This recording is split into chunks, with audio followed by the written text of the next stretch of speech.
another video. I want to talk about homosexuality and the line between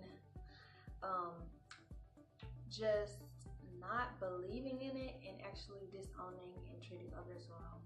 Now, I do believe that everybody is entitled to their own beliefs, and I do believe that, you know, beliefs are what make us us, and beliefs keep us going in life. And you know, but sometimes certain beliefs can be rooted in hatred, certain beliefs can be rooted in fear, certain beliefs can be rooted in bigotry, certain beliefs can be rooted in the wrong thing. And I think that it's when your beliefs start to become rooted and they're not like me, you know, like ostracizing others and alienating others just because they're not like you. And I also think I don't understand how a person can disown their own blood just because of their sexuality. I don't believe, I'm not gay. I have been, really, but my views on this have changed drastically because, you know, I grew up really religious, and I thought it was wrong. I didn't know why I was just wrong. I've always thought, like, well, I mean, why is it wrong? I know, and I know the biblical context and all that stuff, so I understand it from that perspective. But from my own perspective as well, I just don't see it as something that somebody should be killed over.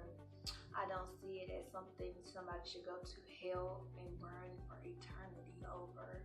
I can't rationalize that in my own head, because there are some really, really amazing people who just, honestly, they feel like it's not a choice, and it is who they are.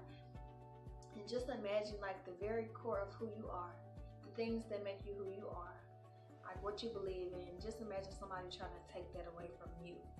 Imagine somebody trying to beat that out of you. Imagine somebody alienating you for believing what you believe. Imagine somebody alienating you for believing that a man and a woman should be together. And imagine somebody taunting you and talking about you and laughing at you. Imagine that. You think that marrying a husband, you know, husband and a wife getting married is the norm. And for them, they feel normal. That's their normal. Everybody's normal is different. Everybody has different feelings and emotions and things that cause us to be the way that we are. And so I think that it's very wrong for somebody to try to take what somebody, how somebody believes and what somebody believes and what somebody feels that is the very core of them, to take it away. You don't want nobody to take away your identity, your individuality, your truth. So why are you trying to, unless somebody says they're struggling with it, and they're struggling with it because they actually don't want to feel that way, and not because they don't want to feel that way, because they've been taught that it's wrong. I think it's my personal opinion. So yeah, you know, y'all have them. But the older I get, the more I realize, like, what a person does in their bedroom, or that, it does not affect me. What a person, two people hold their hands on the corner, it does not affect me. It does not, like, how does their union affect my life negatively? It doesn't. It's not taking any rights away from me. It's not hurting me. It's not making me uncomfortable. Because you have to choose to be offended. We always say, you choose to be offended, you choose to be offended. Why do we get offended when we see gay people, but we don't get offended when we see a couple who are not married and you know they probably doing something? You know what I'm saying? Why don't we get offended at that? Because that's like the norm. Like, oh yeah, people have sex, people do this, people do that. I mean, okay, people are gay, people do this, people do that. We get so offended when stuff is not like us, or when we don't do it, when it's not our sin, it's not offensive. I mean, when it's not our sin, it's offensive, but when it is, you know, our sin, it's like,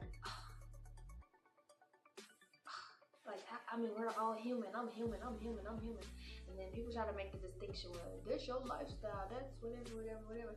And true enough, it is their lifestyle. But to be honest, if you start doing something, you start being with a person, y'all not married, and y'all just doing that, whatever, that's your lifestyle.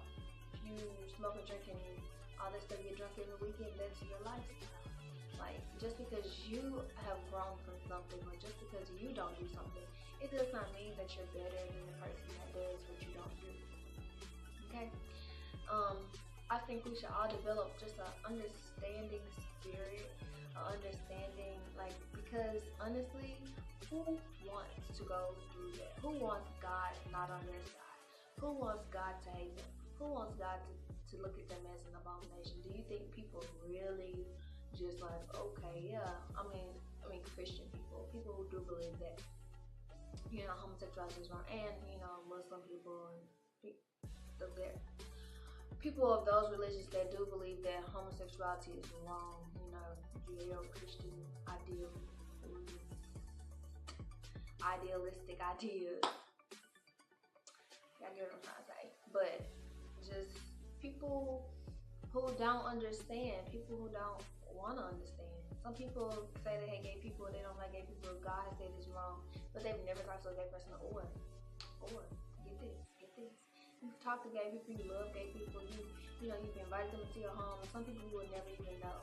Every gay person is not this flamboyant, weave wearing, makeup wearing caricature. Everybody is not that. So you gotta be careful with how we characterize gay and trans and all that stuff. You gotta be careful with how we do that, because not everybody is all flamboyant. Some people are just regular day-to-day people living their lives, wanting to be happy. And I think once we understand that and realize that people just want to be happy, people just want to be left alone. People don't want to be scrutinized and judged and alienated by people they love, because of their sexuality, because of their feelings, what they feel. So I think that going forward, we should all just have a more understanding spirit, a more understanding heart, a more open and willing to listen, willing to learn spirit, willing to receive their stories, and willing to share without being judgmental and without sending somebody to Hades. So going forward, I just, encourage everybody to be more open and just love it. Just be more loving.